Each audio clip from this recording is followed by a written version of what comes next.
শুরুতে যে খবরে নজর রাখবো, বিধানসভার ভোটে বাংলায় সবকটি আসনে প্রার্থী দেবে এআইএমআইএম। মিমের মুখপাত্র ইমরান সোলাঙ্কি তার বক্তব্য, বাংলায় সবকটি আসনে এবার লড়বে মিম।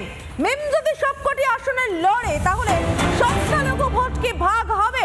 সংখ্যালঘু ভোট ভাগ হলে বাংলায় কি অন্য রাজনৈতিক সমীকরণ দেখা যাবে? এই মুহূর্তে একাধিক প্রশ্ন, কারণ বর্তমানে এই রাজ্যে মুসলিম জনসংখ্যা 40%-এরও বেশি। যে সংখ্যালঘু ভোটের উপর ভর করে মমতা বন্দ্যোপাধ্যায় লাগাতার তোষণের রাজনীতি করে গিয়েছেন, সেই তোষণের রাজনীতিতে হ্রাস পড়বে মিমের এ রাজ্যে প্রতিটি আসনে প্রতিদ্বন্দ্বিতা করার সিদ্ধান্তে। তাহলে কি এই 40% ভোট এবার হারানোর পথে মমতা বন্দ্যোপাধ্যায়? বিপাকে পড়বেন মমতা বন্দ্যোপাধ্যায়? এআইএমআইএম তারা ওয়েসের দল বাংলায় প্রতিটি বিধানসভা থেকে লড়বে, এমনটাই ঘোষণা করেছেন মিমের মুখপাত্র ইমরান সোলাঙ্কি।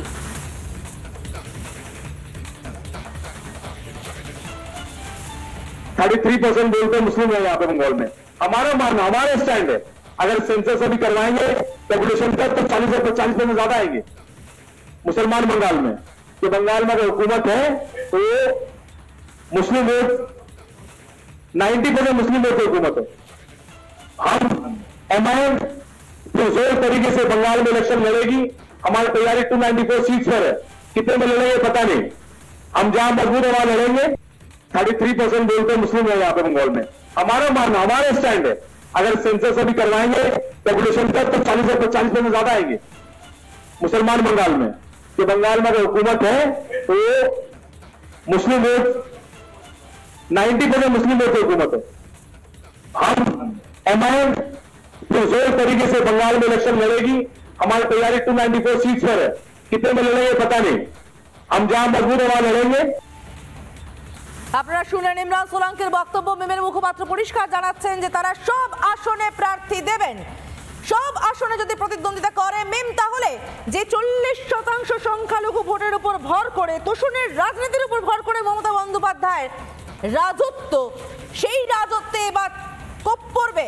এই 40% ভোট যদি ভয়েসের দিকে যায় তাহলে মমতা বন্দ্যোপাধ্যায়ের ঝুলিতে তো অনেকটাই টান পড়বে।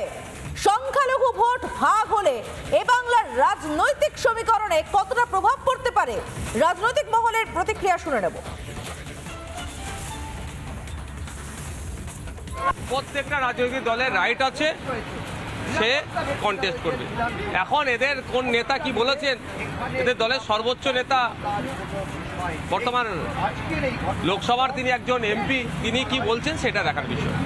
অনেকে এখন বাজার গরমের জন্য অনেক কথা বলতে পারে, কিন্তু সেটাকে যারা কাউন্টার করছে, ভোট কাটবে, হ্যান করবে, ত্যান করবে, যারা জ্ঞান দিচ্ছে তারা অনেক জায়গায় দেখলে দেখা যাবে 0.2%, 0.1% এই ধরনের অনেক জায়গায় অনেক ভোট পেয়েছে। তাহলে তাদেরকে কি উত্তর দেবে? দেখুন, এই ভোট ভাগের তথ্যতে আমি বিশ্বাসী নয়। ভোট কারো ভোট ব্যাংক হিসাবে রাখার প্রয়োজন নয়, কারণ এতদিন ধরে ভোট ব্যাংক হিসাবে রেখেই এই সমস্ত জনগোষ্ঠীগুলোকে পিছিয়ে রাখা হয়েছে। আপনি উন্নয়ন করবেন, মানুষ আপনাকে ভোট দেবে। আপনি উন্নয়ন করবেন না, এদেরকে বুঝিয়ে রাখবেন, অন্য কাউকে যখনই ভোট দিতে যাইবে তখনই ভোট ভাগের ভয় দেখানো হচ্ছে কেন? মিম পার্টিকে লোকের পছন্দ হলে ভোট দেবে, আইএসএফকে লোকের পছন্দ হলে ভোট দেবে। দেখুন, আইএমএম অন্য রাজ্যে আছে, এই রাজ্যে তারা কখনো কখনো অনেক কথা বলে। 2021-এর আগেও অনেক গল্প শুনেছিলাম।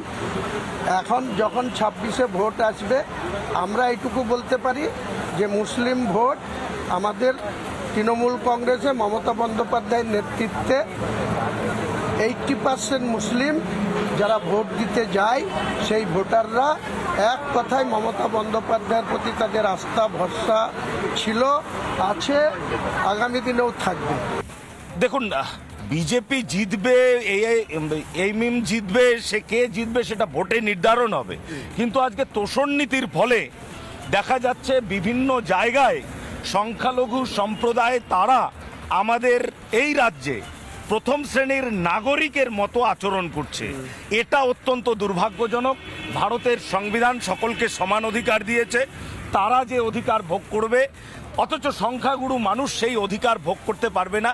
এটা দুর্ভাগ্যজনক। এর প্রতিবাদ আমরা করছি। ভারতীয় সংবিধানকে এখানে সম্পূর্ণভাবে লাগু করতে হবে এবং তার দায়িত্ব যাদের উপর রয়েছে, দুর্ভাগ্যজনকভাবে তারা নীরব এবং সেই নীরবতার প্রতিবাদ করে এবং এই ধরনের দেশদ্রোহীরা যেখানে চাষ হচ্ছে তার প্রতিবাদ করে আমাদের আন্দোলন চলবে এবং 2026-এ এর ফলও দেখতে পাবেন।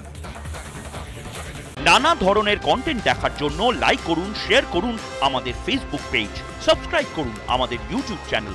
পাশাপাশি অন্যান্য ব্রেকিং নিউজের জন্য অবশ্যই চোখ রাখুন রিপাবলিক বাংলায়।